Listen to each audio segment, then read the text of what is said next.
Well, good morning, good morning, good morning. How is everyone today? I'm Reverend Nori Rost, and I'm the minister of All Souls Unitarian Universalist Church in Colorado Springs, Colorado. And I'm delighted that you're here with us as well. If this is your very first Sunday visiting us, we're particularly glad you're here, and we want to welcome you in particular and ask if you feel like it to make a shout out in the chat. And our welcome team person will, I think it's Patty Wiley today, will privately chat with you and get your information and make sure you feel very welcomed here at All Souls Unitarian Universalist Church. And today I'm coming at you live from, let me see if I can flip the camera around. I can't barely even see anything.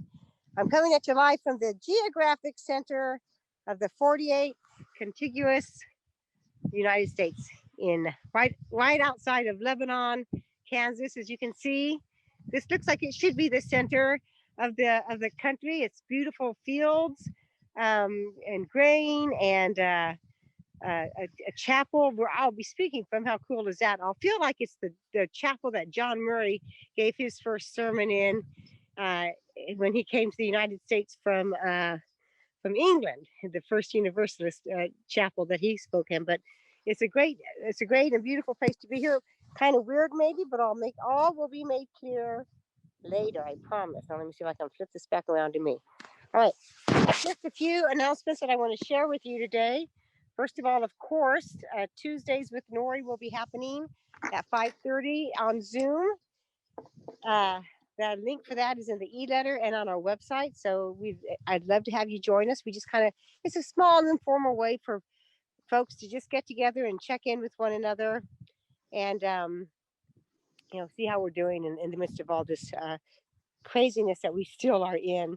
So that's Tuesdays with Nori, every Tuesday at 5:30. Starting this Wednesday, January 6th, exciting news. Our Director of Religious Exploration, Beth Green, who is also a registered yoga teacher, will be leading a weekly virtual yoga class from 9 to 10:15 a.m. every Wednesday. The class is donation based, with a percentage of the proceeds going back to the church. So if you're one of those people who say, I'd love to do yoga, but I can't, I'm too stiff, then actually this is where you need to be, because yoga will make you unstiff. So that's every Wednesday from 9 to 10:15 online. Join the spiritual flow class for a weekly dose of centering, breathing practices, a gentle beginner flow, and a short meditation. And there are ways to donate, and the Zoom link will be available in the e-letter, on our Facebook event page, and soon to be on our website calendar. On the next Sunday, a week from today, following service, Beth and I will continue with part 2 of our 3-part adult RE series on Unitarian Universalist history. We'll be taking a look at the merger of Unitarianism and Universalism into the one association that we have today. So that's going to be an exciting class next Sunday. And then finally, following the service today, you will be randomly assigned into coffee breakout rooms. Please take this time to get together with a few others in an informal way, kind of like a virtual fellowship hour after church. These will be random assignments, however. The choir and band will have their own special room. So if you would like to be in that room, just kind of give a shout out to Rick so that he can make sure to assign you in that room. Bye. Just had some couple from Oklahoma who also wanted to be in the center of the United States. And I had a lovely little chat with them before service. They're on their way to Nebraska for an auction. All right, let's take a few moments to kind of look at the thumbnail videos, links, and kind of greet one another virtually. And I'm going to go into the chapel now, where the sun will be out of my eyes. Whew. There's everybody. Hello. So good to see everyone. So glad you're all here. Happy New Year, I guess I should have said. Haven't seen you all since last year. Glad to see you all there. Sarah Hotzinger says, some indigenous people understand the San Luis Valley as the heart of Turtle Island, speaking of San Luis. Well, I mean, it's all legitimate, right? I'm going to explain how they chose this as the center in a little bit. It's kind of hilarious. Also, just so you know, Lebanon, Kansas features prominently in Supernatural season 14, but I'm not going to talk about that today. Okay. Well, it's so good to see everyone here. So grateful that you're here with us today. We gather every week, not because we must, but because we can. We gather not in spite of our differences, but to flaunt our diversity. We come from every socioeconomic stream, race, ethnicity, gender identity, age, ability, location, and find that actually wherever we are all Souls Unitarian Universalist Church, because our spirit and heart are the center of this congregation. And that is what makes this sacred space.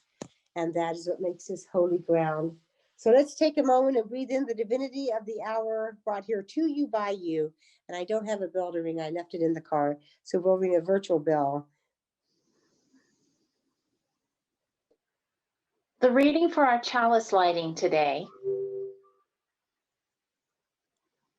comes to us from the Reverend Gretchen Haley. Cast your vision here, in the middle of the hardest moment, the turning of the new year, this life with so much worth saving, this fragile faith. For the children born now into the world as it is, with the threat of war and whole continents burning still, while the memory lingers of holidays chaotic and miraculous, into this day, offer the vision you've tried to talk yourself down from, your wildest dream, your audacious aims, the beauty that whispers to you to follow and build and become. From this world coming undone by distraction and greed and fear, this world divided by made-up borders, fake fights, and all that needs forgiveness. Here. Stir up your steadfast hope, your resolute clarity of what remains possible. Be generous with your dreaming and brave. All paths to the future are born in this courage of imagination, this willingness to shed, to salvage, to start again. To be this blessing for each other, to be this blessed. Come. Let us worship together.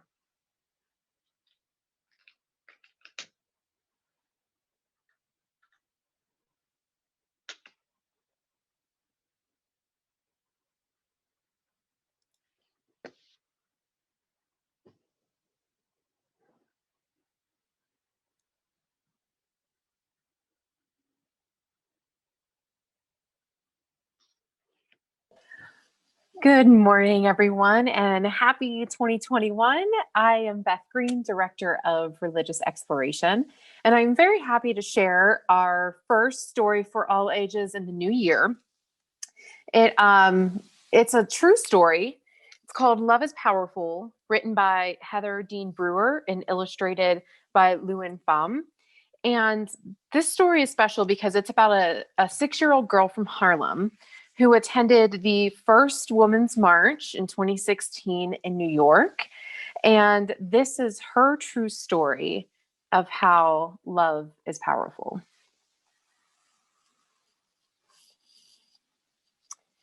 Mari spilled her crayons onto the table. They made a messy rainbow. "What are we coloring, Mama?" she asked. Mama smiled. "A message for the world." Mari ran to the window and pressed her nose to the glass. Far below, people walked in different directions.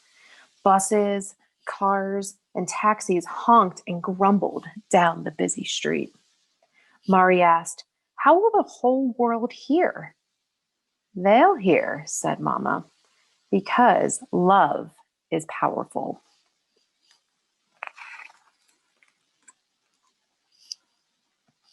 Mari climbed onto her mama's lap. The crayons smelled sharp and new. Mama used one to write some letters. Even though Mama's words stretched across the poster, they would be too small for the world to read, Mari thought.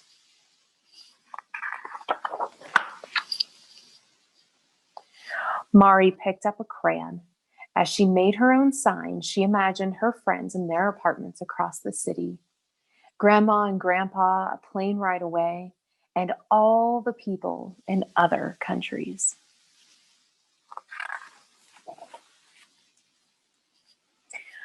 Mari wondered, how will the whole world see our message? Mama hugged her close. "They'll see," she said, "because love is powerful."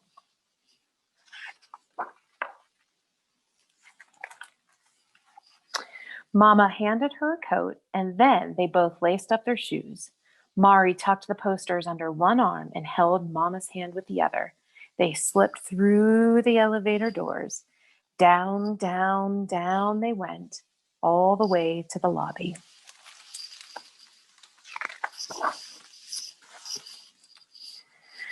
Mari hopped onto the sidewalk, then stopped and looked up. The street was packed with people, more people than she'd ever seen in her entire life. Mari tugged on Mama's arm to ask her to kneel down. Then she whispered in Mama's ear, "Mama, it's so loud, and there's so many people. They won't hear our message."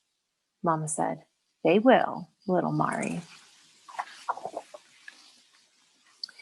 Mama lifted Mari up, and for a moment she felt like she was flying on top of Mama's shoulders. Mari could see the crowd swell for blocks, hundreds and thousands, even hundreds of thousands of people marching down the street. Some held signs like Mari's, all saying different things. Everybody cheered as they walked together. Mama joined them. Mari bobbed above the crowd like a canary fluttering over the trees. She felt as tall as one of the buildings. Mari raised her sign for everyone to see. Even though she was small and the crowd was very big, so big she didn't think anyone would hear, she called out her message. Through the roar, her voice was heard, and someone shouted the message back. Mari yelled again, and more joined in. Again, she yelled the message. "Love is powerful. Love is powerful. Love is powerful." This time, when the crowd called back, Mari's message rumbled down the streets and echoed off the buildings. It was as loud as breaking waves. Love is powerful. The end.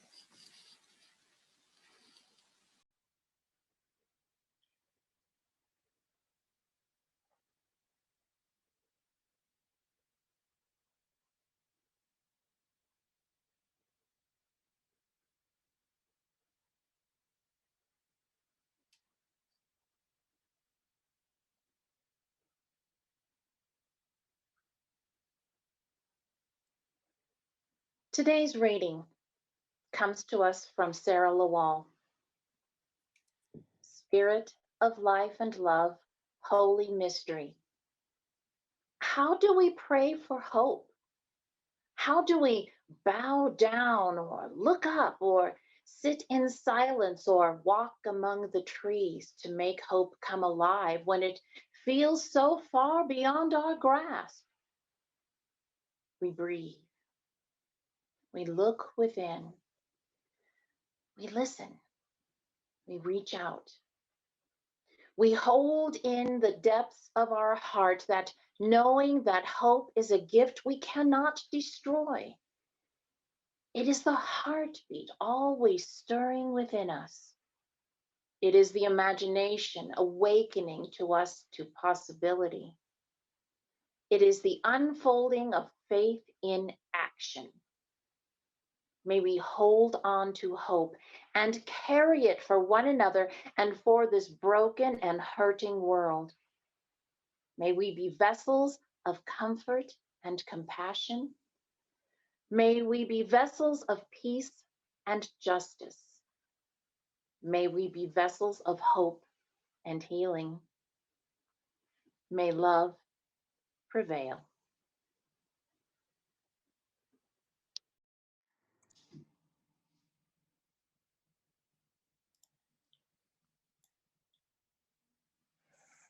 How to start the new year. How to begin anew in a season not quite finished with disease, with dis-ease. How to create a new year, a new invention in the midst of ongoing disenfranchisement, as evidenced in the number of Republican Congress members who are baselessly, shamelessly prepared to dispute the Electoral College results on January 6th. In some regards, I feel like Alice tumbling down the rabbit hole into a strange alternate reality in which the Queen of Hearts is constantly shouting, "Off with their heads, off with my head." I don't know about you, but I need to begin this new year by pausing, by catching my breath. I need to honor the losses of 2020. I need to grieve the unreal reality that has been our companion for most of the past year. Even as numbers of COVID deaths top 350,000, I need to grieve that too. I remember I didn't have any sense of what was happening this time last January. I remember sitting with my colleagues in mid-March of 2020 at a clergy retreat in Loveland. And the big question that we all were asking with great angst and incredible disbelief was, is it possible that we will literally stop meeting in person and will meet only online? Is it even conceivable that we will shutter our brick and mortar churches and become a spirit church, a church of the spirit, a virtual church in reality? We were all in agony about it. Just the previous Sunday, the second Sunday in March, I had amended the greeting of one another to say, please no hugging or handshaking, but only peace outs, the Vulcan sign, elbow bumps. And even then I saw people still hugging their friends and shaking hands. And then we did what was unthinkable. Only a few weeks earlier, we had made the decision. We did what was unthinkable only a few weeks earlier. We had made the decision to go to online services only. We waited for leadership from our government. That didn't come. And so we had to make our own decisions, although our state government and our governor have been leaders in providing guidelines. We still have had to deal with the anti-maskers, the conspiracy theorists, the seditionists trying to topple the very foundation of our Constitution. And so now we arrive in 2021, bleary-eyed, exhausted, still unsure of the future, although the vaccine being administered gives us hope that one day we will return to not normal, at least not the old normal, but to a new normal, a time when we can hug one another again, go to theater, concerts, church. If any of you have already gotten the vaccine and feel like sharing that, we would like to celebrate that with you. If you just put that in the chat, if you've had the first dose of one of the 2 vaccines that are currently available to the United States. So the theme this month asks us to be people of imagination, of imagining, which is the first step to creating a brighter new future.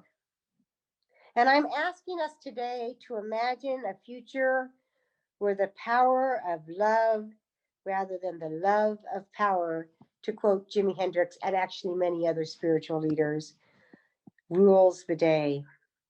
A future in which the chaos and madness of the past 4 years is replaced with care and compassion. And that is why I'm standing just outside of Lebanon, Kansas, preaching from the geographic center of the 48 contiguous United States. It's an interesting story of how the National Geodetic Service determined the center of the United States in 1918, not long after New Mexico and Arizona were added as states in 1912. Of course, this was before Alaska and Hawaii were added to the list of states. It was just the 48 connected states. Over 100 years ago, the NGS didn't have complex digital methods of determining the geographic center of the United States. So instead, they took a cardboard cutout of the nation and balanced it on the head of a pin. And where the cutout perfectly balanced was taken down as the geographic center of the nation. Now later, when Hawaii and Alaska gained statehood, the NGS determined the geographic center was located about 20 miles outside of Belfort, South Dakota, but I wasn't going there in the winter. Still, I love the imagery of the entire nation being balanced on the head of a pin to find its equilibrium. And as we begin 2021, I thought this was a fitting image for what we can imagine into being. In the midst of the ongoing chaos, it can be hard to know how to respond. But what if we balanced our lives on the pin of love? As many of you know, I choose a phrase or a word to guide my decisions in each new year. In 2020, this time last year, I proudly proclaimed my mantra was going to be, why not? Why not be bold? Why not risk? Why not take on a new venture? Why not go on a car camino in the midst of a pandemic? It served me well. This year, my theme is to ask, what would love do? In every decision I face, both personally and politically, I plan on asking, what would love do? What would love do in the face of a pandemic? What would love do when someone cuts me off on I-25? What would love do in dealing with the aftermath of a contentious election and 4 years of power-grabbing politicians? Love is the head of the pin upon which we can balance our lives. Love is the compass, the true north, that if we make it the center of our lives, will guide us to solutions, will show us paths to take that will lead us where we need to go. When we feel off kilter, when we feel angry or anxious or upset or afraid, I believe if we will center our lives on love, all will be made clear. For this world coming undone by distraction and greed and fear, this world divided by made up borders, fake fights, and all that needs forgiveness, if we can ask ourselves, what would love do? I believe we will know what to do next, or at least what very next step to take. We will know what vision to cast, what hope to stir up. Now, the trick is to ask, what would love do? Not what would codependency do? And not even what would tough love do, but simply love. Here are some pro tips found in the Christian scripture at 1 Corinthians 13, where Paul writes, if I speak in the tongues of mortals and angels, but do not have love, I am a noisy gong or a clanging cymbal. And if I have prophetic powers and understand all mysteries and all knowledge, and if I have all faith so as to remove mountains, but do not have love, I am nothing. If I give away all my possessions, and if I hand over my body so that I may boast, but do not have love, I gain nothing. Love is patient. Love is kind. Love is not envious or boastful or arrogant or rude. It does not insist on its own way. It is not irritable or resentful. It does not rejoice in wrongdoing, but rejoices in the truth. It bears all things, believes all things, hopes all things, endures all things. Love never ends. But as for prophecies, they will come to an end. As for tongues, they will cease. As for knowledge, it will come to an end. When I was a child, I spoke like a child. I thought like a child. I reasoned like a child. When I became an adult, I put an end to childish ways. And now faith, hope, and love, these three abide. And the greatest of these is love. Sometimes we confuse justice with love, but it goes way beyond that. When the first Women's March was held in 2017, a couple of women came up with the great idea of making pink pussy hats as a reference to Trump's vulgar comments about women. It was great. Almost instantly, everybody just caught the vision of this fabulous idea, and almost equally as instantly, other women began debasing the hats, saying that they privileged white women over women of color or trans women. None of this was true, actually, any more than the pink ribbon for breast cancer awareness privileges women with pink breasts, nor is the ribbon supposed to represent an actual cis woman's breast. It was a symbol. But we weren't able to do that, and in the name of justice, this great outroar occurred against this idea that came from the heart of just a few women. More recently, I saw a tweet by a woman who suggested all women with doctorates include that in their Twitter handle to support Dr. Jill Biden against the spurious claim by an editorial in the Wall Street Journal that her doctorate wasn't real. And I thought this was a great idea.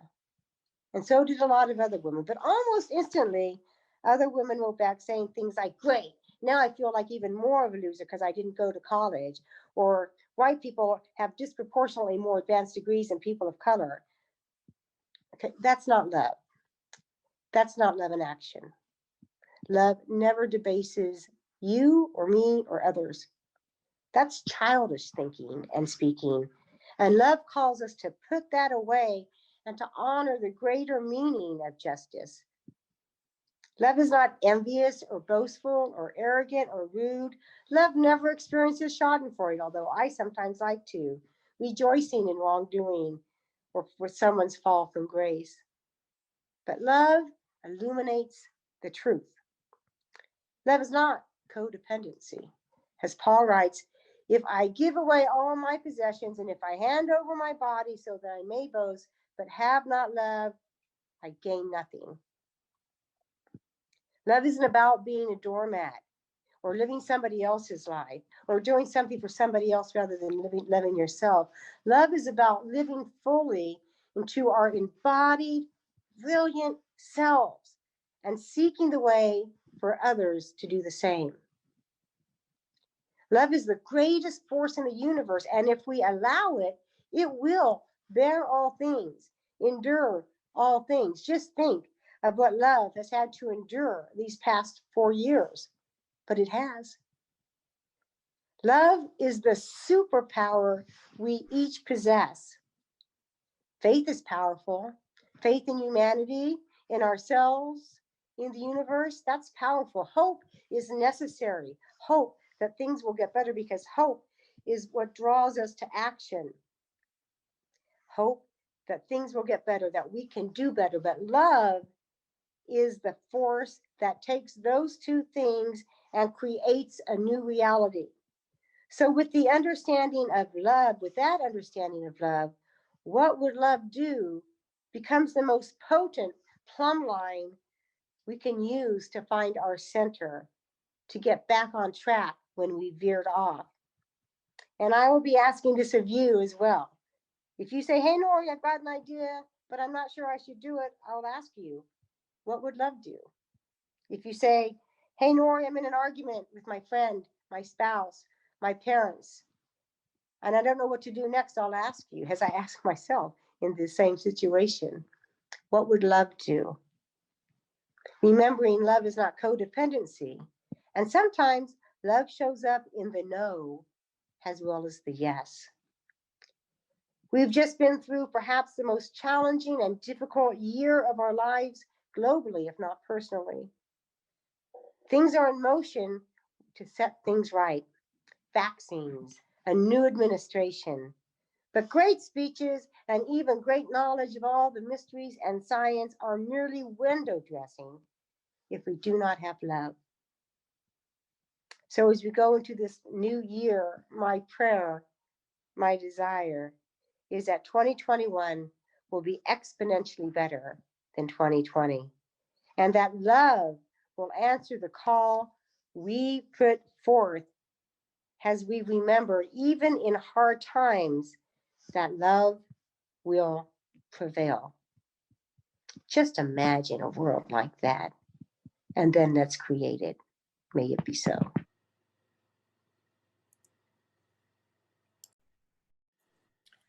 These words come from Thomas Kincaid. Balance, peace, and joy are the fruit of a successful life. It starts with recognizing your talents and then finding ways to serve others by using them. We now have an opportunity to serve others with our financial resources. Instructions for giving via text, online, or with a check will be on the next screen and in the chat.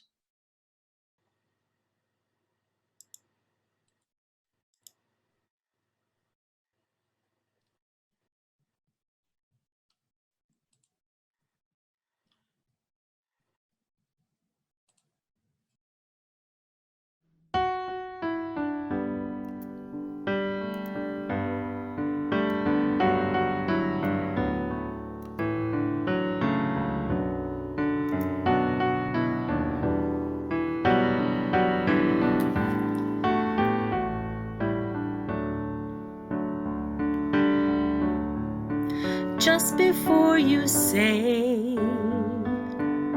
something you can't take away, take a breath and let it out. Try to think about what would love do now. Wondering if you should cross that line for good. Whatever you decide, ask yourself from inside, what would love do now? Everything is either an act of love or a cry for love. That's why for love we try for love. In the end, that's all we know, that's real. Whether right or wrong doesn't matter, just as long as you let your heart decide. Ask yourself from inside, what would love do now? Everything is either an act of love or a cry for love. That's why for love we try for love. In the end, that's all we know that's real. Whether right or wrong doesn't matter, just as long as you let your heart decide. Ask yourself from inside, what would love do now? What would love do now? What would love do now?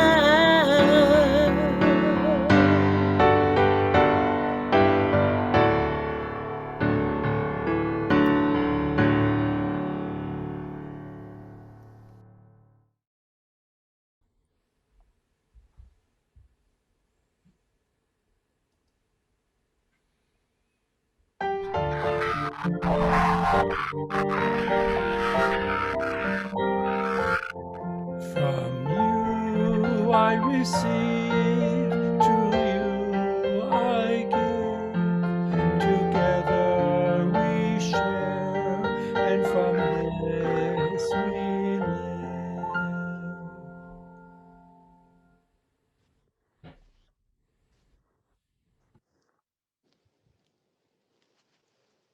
As we prepare to extinguish our chalice and head out bravely and boldly and lovingly into this new year, our closing words from Arundhati Roy: whatever it is, coronavirus has made the mighty kneel and brought the world to a halt like nothing else could. Our minds are still racing back and forth, longing for a return to normality, trying to stitch our future to our past and refusing to acknowledge the rupture. But the rupture exists. And in the midst of this terrible despair, it offers us a chance to rethink the doomsday machine we have built for ourselves. Nothing could be worse than a return to normality. Historically, pandemics have forced humans to break with the past and imagine their world anew. This one is no different. It is a portal, a gateway between one world and the next. We can choose to walk through it, dragging the carcasses of our prejudice and hatred, our avarice, our data banks and dead ideas, our dead rivers and smoky skies behind us. Or we can walk through lightly with little luggage, ready to imagine another world and ready to fight for it. And I would add, a world built on love. Please join with me in singing the Extinguishing the Chalice song.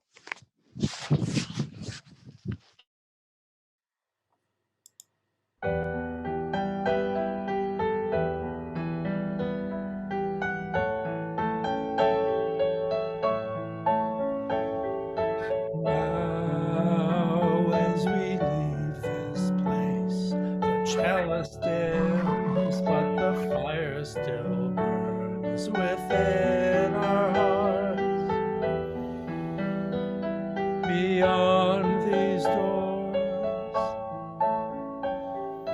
now as we leave this place, memories of each and every face carry us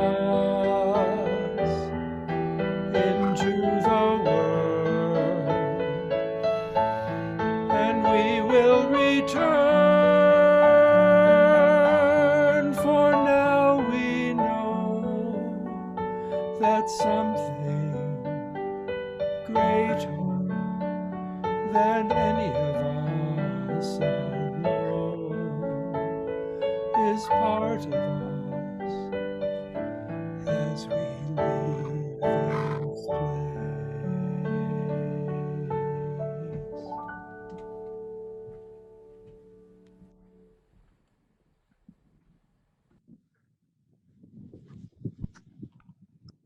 Thanks so much for everyone who has helped with this service. Thanks to Mark and Robert and AB and gosh, I can't see this, and Kathleen Brennan. All the list, you can see them all there. I want to thank especially Rick Schwartz, who did not only his normal job of running tech, but also did AB's job of making sure the speakers were highlighted. So glad that you all were here with us today. Thank each and every one of you for being a part of this fabulous community of love that we call All Souls Unitarian Universalist Church. Hope to see you on Tuesdays with Nori, or also next Sunday. Also, just a heads up that we are flipping Sundays. So next Sunday, the 10th, we're going to be celebrating Martin Luther King Day. And the following Sunday, the 17th, we're going to be celebrating our 129th anniversary as a congregation. It's the 130th anniversary as a congregation. Now that we're in 2021, that's because geographically it makes more sense for me. So come join us next week as we celebrate Martin Luther King. See where I will be for that service. And now let's enjoy the postlude that Sharon has chosen.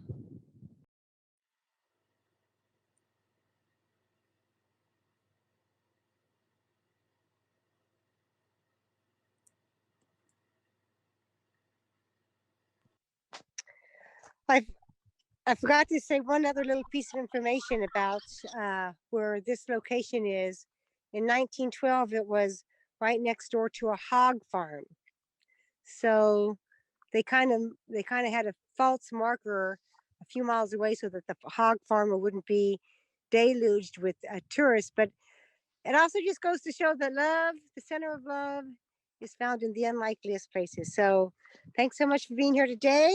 I'll see you in the breakout rooms, and I hope to see you soon. Love you guys.